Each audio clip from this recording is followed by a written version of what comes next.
Hope you got some sleep last night. There's a report out there concerning Terrell Bernard's injury. Can you update the significance of his pectoral injury and perhaps provide a timeline for his return? Yeah, Alex. Unfortunately, he's going to be out multiple weeks. We're talking about, whether or not it's an IR conducive type of situation or not. So I know we're aware of the report. I'm aware of the report, and we still got some, internal conversations that we have to have yet to determine if it's going to end up in IR or not. How about Taron Johnson? He was not placed on IR leading into the game on Thursday. Is there any update on maybe a timeline for his return? Right. So we're hoping it's a good thing that it's that he's not, that we deemed it not necessary to put him on IR. It is important though to continue to take it one day and 1 week at a time, just because the injury is still new but our hope is it's actually will be prior to that 4 weeks, that would normally garner the IR designation there. So we'll just take it one day at a time. And I know you were asked about it last night. Could you once again touch on Jamarcus Ingram's performance? The UB guys really performing for you this season, and maybe touch on that as well. And what has led you to bring in so many UB guys, and your perspective on their rise this season?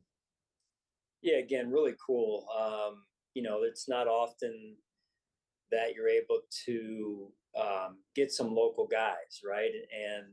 And so we're fortunate that we have UB and Coach Lembo and what he's doing over there. And, the way that it's really come to fruition, quite honestly, I think is our rookie tryout day, right? So you're able to, our local pro day, I should say, it starts really with that when, as the proximity to an NFL facility, we're able to get those players over here and take a look at, guys that may not normally get a look. And so, that's how we were able to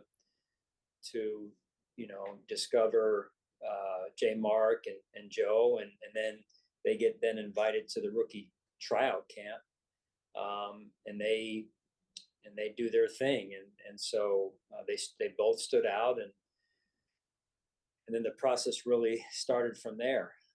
J. Mark now in year 3, I believe it is, and Joe in year 1. So, but again, the DNA of those two, albeit we've only been around Joe for a shorter amount of time, but he seems to have the same or similar DNA to J. Mark. And hey, I'm just trying to do my job. I'm trying to grow and get better every day,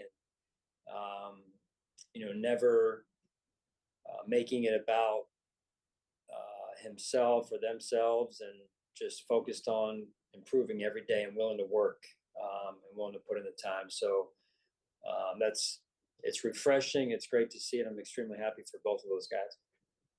All right. Thank you for your time. Sure.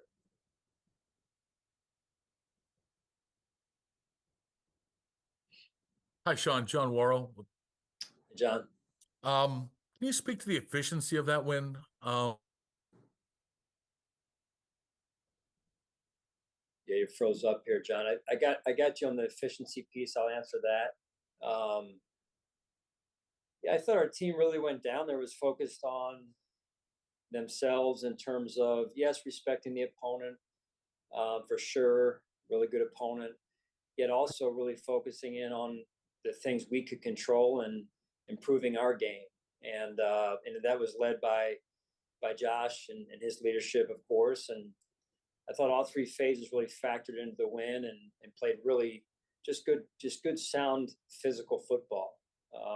And so those are things we can look to build on as we move forward here. Yeah, that's just my follow-up. How encouraging is that to see that in week 2? Well, it is encouraging and important. And again, it goes back to the leadership on our football team. And then guys doing it by example, right? Getting off to a good start with that. I thought the defense was extremely physical. Our run game was extremely physical. Our wide receivers are blocking. We're starting to understand and get into good pad level positions, which is, again, fundamentally what you're trying to build early in the year. We are. with more room for improvement moving forward, of course.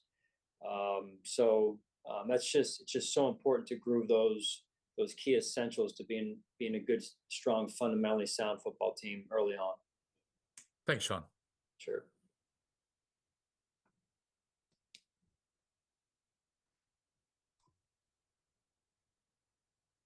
That's it. Pat, Everyone else is asleep. Pat, it's on you. Oh, okay. Thank you. Coach, congratulations on a very impressive win last night. I want to ask you right after the press conference, you said you had to go take a shower and go to work. And I also noticed that the players immediately began their recovery process. How important is that on a short week? Well, that's huge. Our training staff, our sports science staff, strength and conditioning had a great plan, being proactive and working ahead and laying out the vision for, the minute after the Arizona game, that what those next hours, I would call it, were to look like. And then the schedule we put together to keep the players as fresh as possible. I thought that was on display last night, and the players and the coaches did the rest, really. Excuse me, sir. Are you going to the other terminal? That was Are you going back to the airport? Yeah. Okay, thank you. Such is the life of Zoom, right? Oh, yeah. I wanted to ask you two real quick, Coach. Has there been any discussion on the updating of the lights in Highmark Stadium? They still are the old-fashioned lights that emit a lot of glare. And as I've traveled around the country, I've noticed that they have the lights that cut down on the glare. And I know if you get a pass, if you remember that pass that I thought was Josh Allen's best pass that I've ever seen him throw last year in the playoff game, I thought it got caught up in the lights with a receiver running full speed. Has there been any discussion about that? No, I mean, I would appreciate it maybe because the glare off the top of my head might go down a little bit, right? No, I'm not aware. Yeah, the people in charge of that, I'm sure they're on top of it and doing what they can to make it as good as possible. So I'll just leave it at that. All right. Thank you, and congratulations on a great win. Thank you very much. Appreciate it. Hey, Sean, how are you? Good. How you doing, Matt?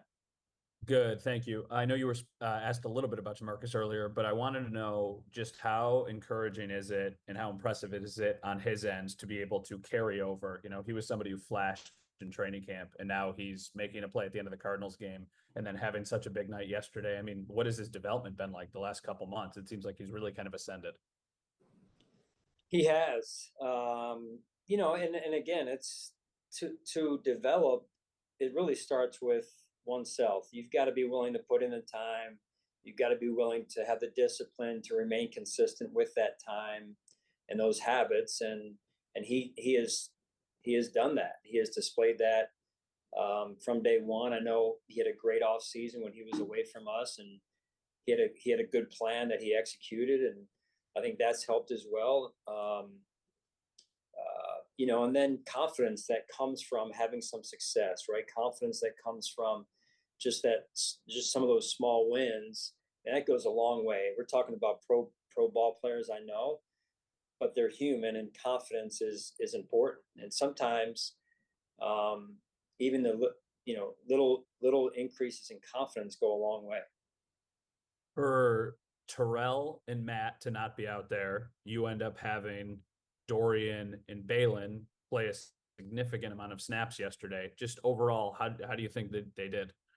I thought they played really physical. I thought our whole defense played really physical as well. And again, important for us as we develop our brand of football early in the year here, defensively, but also as a team, offensively and special teams. So both of those two, I think, were really involved in. I felt like really involved in both the run and the pass game, and helping lead our defense. I thought our defensive front, along with those two linebackers and Cam, were very physical and very active all night. Cool. Thank you, Sean. Appreciate it. Sure. Yeah. Coach Mookie Harkins, Waco Sports 1080. How you doing? What's up, Mook? Got a game tonight? Yeah, we got a game tonight. We play Amherst tonight, and then I double dip tomorrow with my 12U. We play Cheektowaga there. I got to yeah, you met the guys already. So yeah, I'm double dipping right now, Coach. But man, this is the first time I can say in a long time that you went down to Miami and it actually felt like a vacation a little bit there for you. But maybe for you it did. It didn't for us. I already know.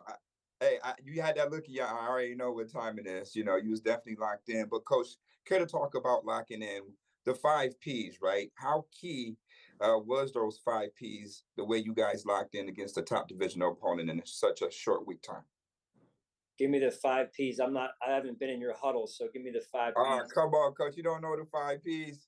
You might owe me one push-up for that one. 5 Ps are proper preparation prevents poor performance, right? So yeah, no, preparations, everything. It's got to start with preparation. That's where one gets their confidence from, or a lot of it, right? So it's a great feeling when you're standing there getting ready to kick it off, when you've put the time in, as opposed to the other way around, when that little birdie on your shoulder is saying, hey, I didn't prepare, I didn't do everything that I should have done in the days and minutes leading up to a game. So a lot of value in that preparation and that confidence that comes from it. Absolutely. And how impressed were you by all 3 coordinators play calling out there? Yeah, strong night for the coaching staff. Again, on a short week. And those guys, a lot of people don't see that. We're in the hotel, and I know all 3 of those guys were still grinding the film on their own in the meeting rooms in the dark hours of the night and the early hours of the morning to get themselves ready to go, to put the players in a good position. And I thought they did that. Absolutely. One more, Coach. What teaching points do you really take from this victory, and what would you like to see more of? I think, there's a lot we can take from it. There's a lot we need to work on yet. The season is still early. I think we have to continue to find players to step up, and with the injuries that we have incurred to this point, that has to continue.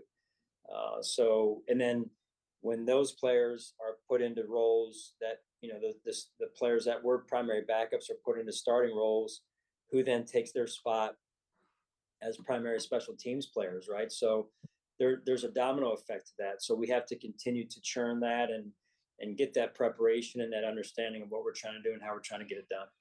Absolutely, Coach. Congrats on the win. See you this week. All right, man. Good luck this weekend. Thanks.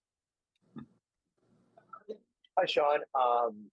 Hearing you talk about Jamarcus earlier and the process early on for some of the tryout players, undrafted players, over time, you really get to understand their habits and their work ethic and all that. But in that short window, like a tryout or a short summer or spring, what do you see from players that stands out to get you to give them that opportunity? Yeah, in those moments, I think just through a coach's lens, you're looking for football attributes, right? You're looking for football instincts. It's easier when you see great speed or great talent.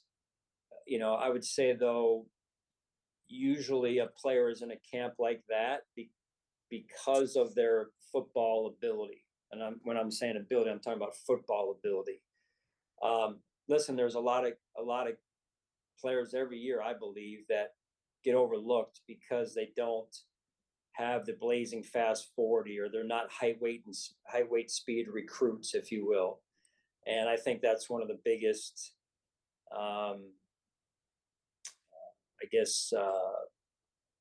missteps of a lot of teams, and I feel bad for a lot of those kids out there that those young men that are football players but get overlooked because they don't have the fastest 40, or they're not the tallest, or jump the highest. I mean, you know,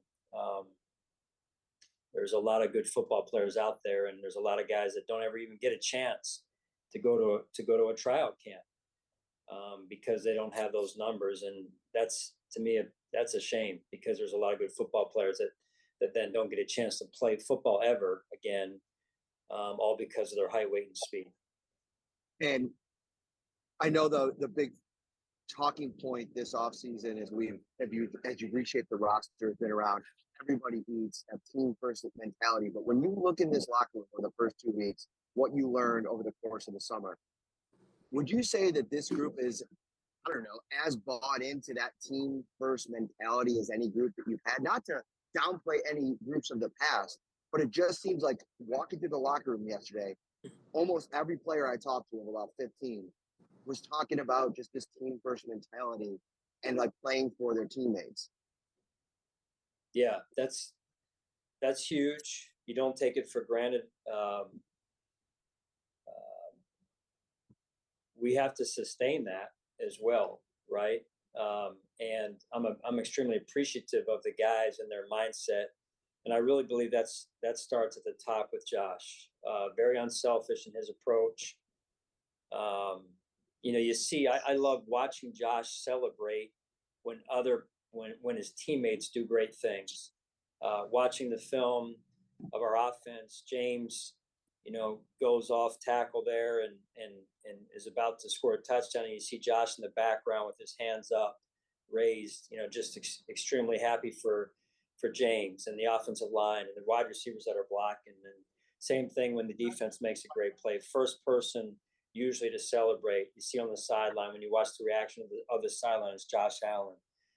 Special teams are different. So when your top guy, when your best player embodies that, it just has a tremendous amount of influence across the team. Thanks, Sean. Appreciate it. Sure.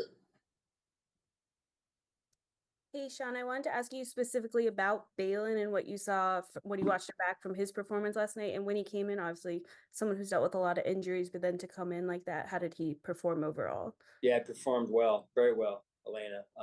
Couldn't have asked for anything more.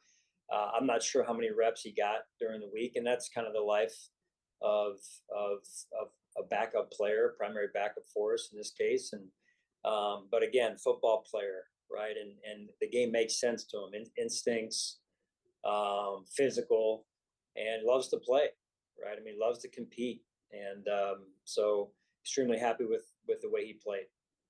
Do you anticipate him kind of staying in that role going forward with Terrell missing time? Yeah, I mean, I would anticipate that. I have not met with the defensive staff in total transparency with you here this afternoon, I guess. So, but that conversation will take place. I don't see why it would not be the case moving forward, but that's where we're at right now. And then I know we talked about it some last night, but this linebacker room, like this offseason already dealt with a lot of injuries, and then to now have Matt and Terrell and like all these guys going down, but like still performing at this level when whoever comes in, like what does it say about this room and, you know, the guys that you have in there from a depth perspective?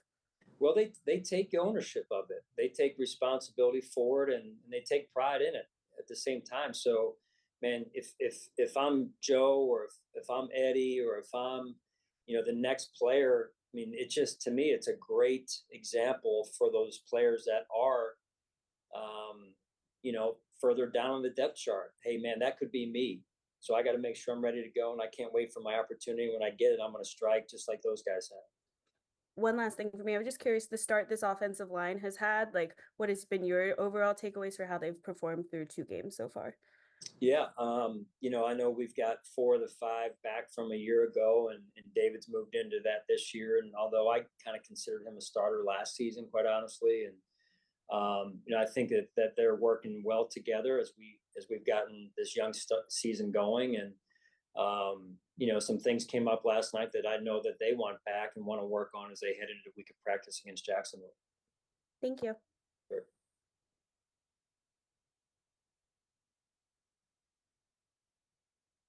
Hey, Sean.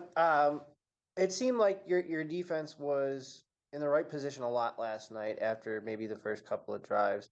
Is that in-game adjustments? Is that just a matter of settling in? Yeah, I mean, I think most of it's settling in. I thought Bobby and the defensive staff did a great job on the sideline with the adjustments in between series, if you will, and then again at halftime. When you go against an offense like that, they're so fast, it's unique. And so there is an adjustment just from a human physical standpoint, Nick. And so I think that's a lot of what you saw last night. And then the physicality took over from there. Do you think that that's kind of what led to Balin kind of getting into his groove? He's a pretty instinctual player, but you know, when you get thrown right in there, it's probably hard to play as fast as you want to right away. Yeah, the speed's different. You know, the processing of that is a little bit different. But again, really pleased with how Balin handled it. And really, he went in there and did his job. He kept the game simple, executed his assignments, and you felt the kind of the repercussions of that. So it was good to watch and fun to see. And then lastly, how have you seen Josh progress at the line of scrimmage over the years? I think it's second week in a row. He kind of made a check or saw something, and it ended up being a touchdown.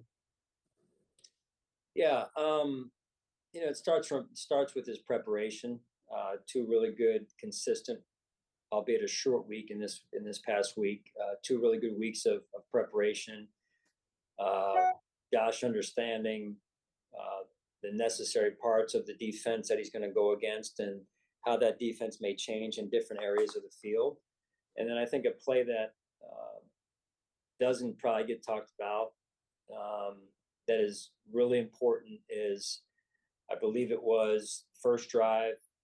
I think it was a bootleg, you know, play action there, and didn't have what he wanted, and he threw the ball away. And so we lived to see another down, which led us, I believe, if I'm not mistaken, to that touchdown play. So, you know, that'll get lost in the kind of the minutia, if you will, of the game. But that's a huge play by a quarterback making a great decision there. Thanks. Sure. Excuse me 1 second.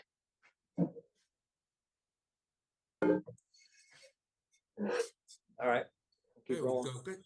Good afternoon, Sean. George Radney, Challenger Community News. Good afternoon to you. Good afternoon. How you doing? Good, doing well. A couple questions for you. With the linebacker position, one thing I noticed already, there were only 2 300-yard passers this past Sunday, and you're seeing more and more teams going to the running game. Do you see the position of the middle linebacker, going back to taller guys, to bigger guys in that position?